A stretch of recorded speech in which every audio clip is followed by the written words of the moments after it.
Is the Force of Law Warbond any good?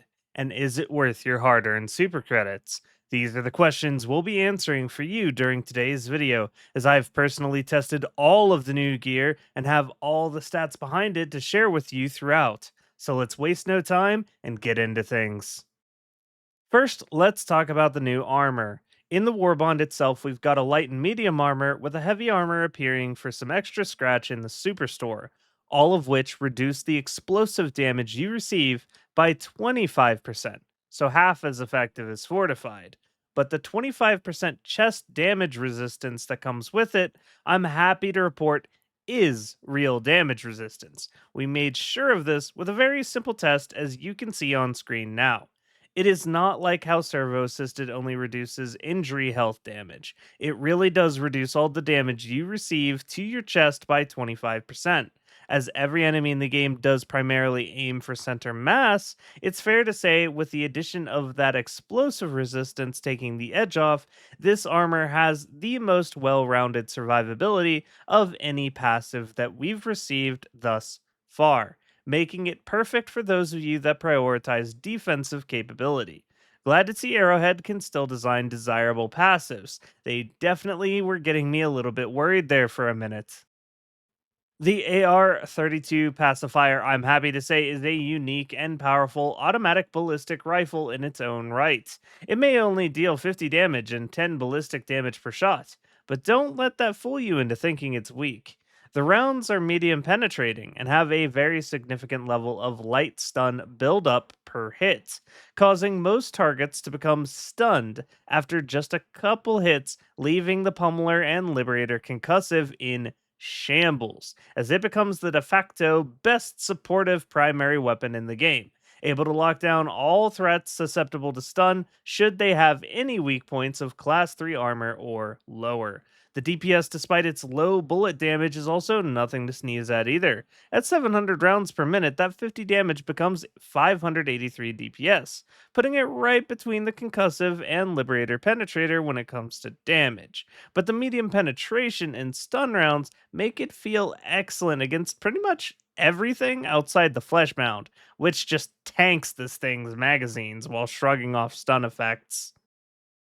Ammo wise, you've got 40 rounds per magazine with 7 spare magazines, which for the most part does feel like plenty of ammo based on my experience with it thus far. And the handling stats unmodified feel snappy, responsive, and pleasant to shoot. The downside is, at least during my testing in the pre release, there was no customization to access. I don't know if this is intentional, or if the customization will be added at a later time or on the release itself happening now. But I can confirm customization is going to be coming to all weapons eventually besides the kill zone guns. And when the pacifier does have customization, it'll be an even better rifle.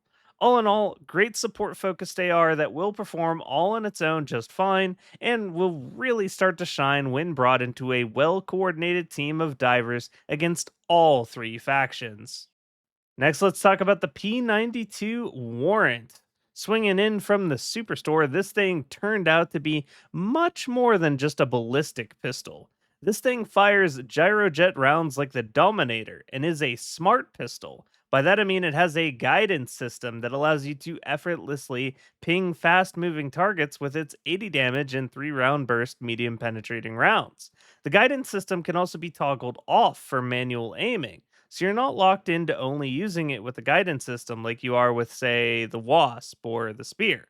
The recoil is pretty nasty at 31 points though, but with a fire rate of only 450 and the guidance system on, you won't be minding that all too much. You've also got a mag capacity of 13 to work with and 7 spare magazines, making this a very reliable piece to bring into your dives. It might not have too much specialization with its overall basic design outside the guidance system, but it does notably make it very strong for taking down the Illuminate jump pack boys as a highlight, and the gyrojet nature of the projectile means there is no fall off to the damage.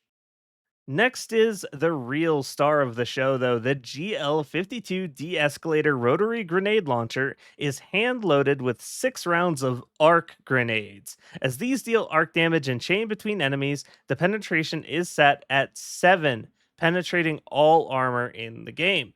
The damage is, however, pretty modest despite being able to bring down heavy units. You'll find it takes quite a few grenades to do so. But really, the ability to take down heavy units isn't what you'll be bringing this piece of work in for. It shuts down groups of enemies thanks to its arc level heavy stun buildup, making it both lethal to swarms of light units and immaculate crowd control for medium ones, while your team burns them down with their weapons, making it a great addition to any support based player's loadout. The weakness of bringing this GL, though, is of course it's a grenade launcher with a lot of muzzle drop, as you'd expect, making it ineffective against aerial targets. So, you'll need to tailor your loadouts around that weakness or make sure your team has the air game covered with their loadouts.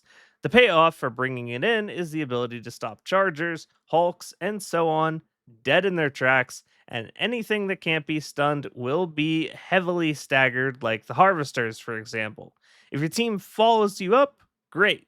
But if you keep laying down the fire with this thing, it'll take care of the big fellas all on its own as well. Just make sure to keep your loading, as, again, those 6 rounds are loaded by hand and take quite a long time. You do, however, get 46 of them to play with, so go nuts. Overall, fantastic addition to the support arsenal. The stun grenade has next to no area of effect, making it basically just a single target lockdown machine that can stun any target that isn't immune. Basically, hulks and chargers are the limit here. They will basically never move again due to the insane duration on the grenade, allowing you to easily take them out with any follow up. But generally, the standard AoE stun grenade is going to be a better choice, or just use thermite grenades to kill the target outright, as thermites can also destroy spawners as well as heavy units that are immune to stun, making them, in my opinion, just the better option. Overall, this grenade is the miss for me. The Ark Guard dog, I can't lie, it's a bit disappointing in my opinion. Although it is strapped with an arc thrower that does penetrate any enemy in the game, stuns them, and deals 250 damage per chain, it fires extremely slowly due to needing an enemy to stay within its very low effective range the entirety of the charging time in order for it to actually fire. And it is a bit of a friendly fire nightmare, as it's likely going to frag any of your allies that are not on your exact position or wearing arc resistant armor due to its lack of trigger discipline. If you run this dog, you'll want to stay far away from your team and even consider stowing it when near them to avoid unfortunate incidents. The payoff is at least a full support weapon firing for free alongside you in optimal conditions. But I don't think this one is likely to make it into the battlefield all too often, outside of when your squad has decided it's time for PvP. Speaking of PvP, the new stun pod booster is a bit grief. Yes, it'll drop in and stun enemies, but it also stuns you and your allies. This is notably pretty troll when you consider some evil Helldivers might bring along the fire pods, meaning you'll be both stunned and set on fire on landing.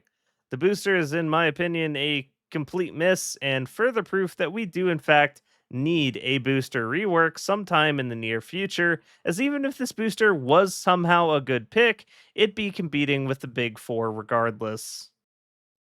All in all, the guard dog is a bit of a PvP machine and the booster is a bit troll, but the rest of the gear is extremely solid, very support oriented, and an overall great addition to the game and any Helldivers collection, especially those of you that are more support minded and have been waiting for some gear to complement your favorite playstyle.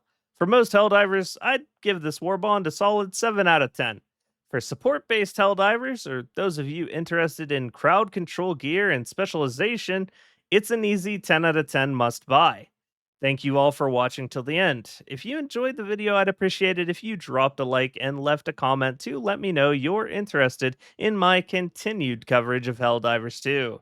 Thank you to my coffee supporters as well who keep the channel going, and I will see you next time.